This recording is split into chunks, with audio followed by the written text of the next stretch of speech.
moi bo día. Quero que as miñas primeiras palabras sexan de lembranza, de solidaridade, de alento e de agradecemento.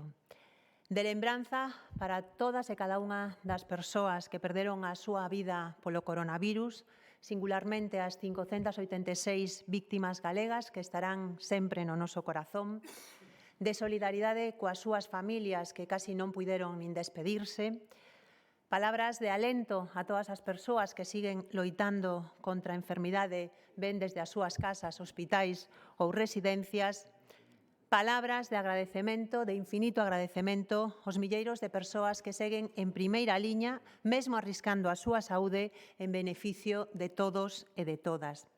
E, finalmente, palabras de recoñecemento ao conxunto da sociedade galega porque tivo un comportamento exemplar e eu sinto un tremendo orgullo de formar parte deste pobo que é solidario, que tende a man e que sabe estar á altura e que non escatima esforzos.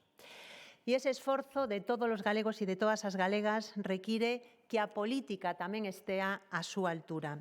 A altura tamén do desafío económico e social ao que nos enfrontamos. Teño o convencemento de que as decisións de hoxe van marcar como mínimo a próxima década.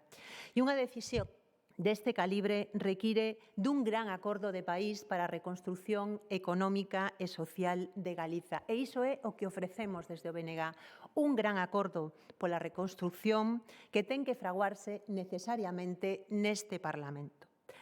Decía o señor Feijóo que Galiza merece sobriedade. E nós estamos de acordo, pero tamén merece diálogo, consenso e colaboración. E nada disto ofreceu vostede ao longo destas semanas. Galiza tampouco merece nin propaganda nin oportunismo político.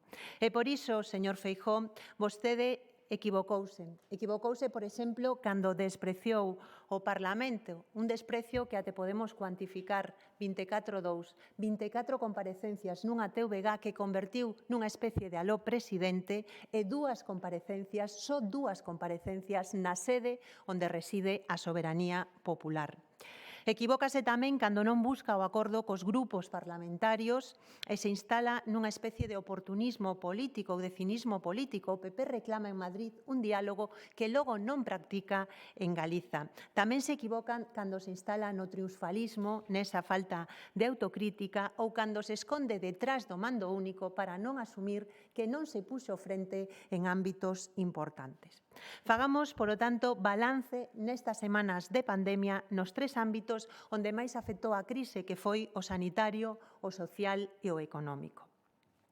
No ámbito sanitario, vostede deixounos un sistema público de saúde con menos profesionais e con menos medios, que en moitas ocasións non tiveron ao longo destos meses nin a máscaras nin as medidas de protección necesaria. Deixanos unha atención primaria na que recortou máis de 2.000 millóns de euros e hoxe un sistema hospitalario con menos camas que cando vostede chegou. Cales son as consecuencias? Pois que temos atención primaria no chasis e agora estáselle dicindo que ten que ser a peza clave na loita contra a pandemia, ou vemos tamén como para cumplir os requisitos de desescalada hai que sumar camas de hotéis ou hospitais de campaña, é dicir, que teñen que sumar camas inexistentes que habería que montar en hospitais previstos nun recinto feiral ou nun polideportivo. Ven aquí e repítenos o mantra que mellora a atención primaria. Nos preguntámoslle como estamos propoñendo que reforce a atención primaria cun plan de 200 millóns de euros. Por respeto aos profesionais, merécese que lles ofreza feitos e non propaganda. O mínimo sería que se comprometera a manter todo o personal de reforzo que se contratou e garantir unhas condicións dignas para esos traballadores e traballadoras que deron o mellor de sí durante esta crise, a pesar da precariedade que vostedes instalaron no sistema sanitario. Pasemos agora ao ámbito dos servizos sociais. Sin dúbida, vostede hoxe pasou de puntillas sobre isto, a situación nas residencias de maiores é a cara máis dura, máis terrible e máis dramática do seu fracaso na xestión desta crise. O 45% das persoas falecidas por coronavirus eran usuarias dunha residencia, ao que temos que sumar os centos de contaxiados, tanto entre residentes como entre o persoal. En Galiza hai 20.000 persoas usuarias dunha residencia da terceira idade. Preguntámoslle, señor Feijóo, que pasou, que está pasando para que case a metade das mortes por coronavirus se concentraran neste colectivo. Para que nos fagamos unha idea da afectación do virus nas residencias, queremos poñer sobre a mesa un dato. Na franxa entre os 70 e os 85 anos hai máis de 380.000 persoas. Só 20.000 están nunha residencia e, sin embargo, concentran case a metade das mortes da pandemia. E engadamos outra cuestión que aporta moitas explicacións. Temos en Galiza 223 residencias, pero só 24 son de xestión pública. Vostede prometeu construir unha residencia pública en cada unha das 7 cidades. Non fixo ningunha, pero que sí fixo foi privatizar unha parte do sistema de residencias. E á vista están as consecuencias de querer facer negocio co dereito básico a ter unha vellez digna. Como mínimo, neste momento en que sigue a pandemia, deberían de estar intervidas todas as residencias onde se detectaron focos importantes, agora e mentres dure o proceso de desescalada. E pedimos tamén transparencia nos datos en relación con como afectou esta crise do coronavirus nas residencias e cos datos globais tamén de afectación no noso país. E, por último, analicemos o seu balance en materia económica e laboral. Cales son as medidas da Xunta para os 225.000 traballadores e traballadoras afectadas por un ERTE? Ningunha, señor Feijóo, o seu é facer de avalista bancario. Cales son as medidas para o colectivo de 210.000 autónomos? Ningunha, só que se endebeden máis e non teñen axudas directas como si teñen, por exemplo, en Euskadi, Cataluña ou Valencia. Cales son as medidas do Executivo para os 46.000 empregos perdidos desde o inicio da crise? Ningunha. Cales son as súas axudas para paliar a falta de ingresos, a caída de rentas que soportan miles de galegos e de galegas? Ningunhas. Señor Feijóo, facer de avalista bancario ou aprazar o pago de taxas que apenas repercuten nas economías particulares é tanto como pretender parar unha hemorraxia con tiritas. E estes non son momentos de poñerse de perfil, nin de seguir coa vella política da confrontación estéril, nin con repetir fórmulas fracasadas ou rutineiras, nin coa propaganda, porque vostede dá moitos consellos, pero logo, a hora da verdade, non nos está aplicando no noso país. Por iso, nós insistimos en que se necesita un gran acordo de país que permita rescatar as persoas desta crise, un rescate das persoas na saúde, no traballo e no benestar social.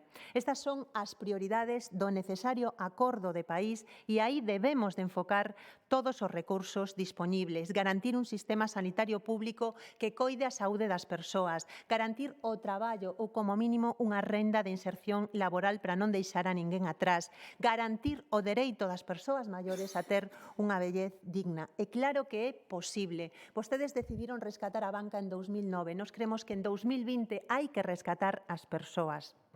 Poñemos sobre a mesa unha proposta para sacar adiante ese acordo de país en base a 5 principios. Necesitamos un sector público potente que actúe como motor de desenvolvemento económico e garantiza xustiza social actuando tamén como distribuidor de riqueza. En segundo lugar, hai que impulsar o tecido productivo, en particular os sectores con máis potencial e fortalezas, e temos moitos no noso país. Hai que facer unha aposta estratéxica pola ciencia e o coñecemento, pola I+D+I. Unha Galiza do século XXI non é posible sen ciencia e investigación. Comprobámolo ben nesta pandemia.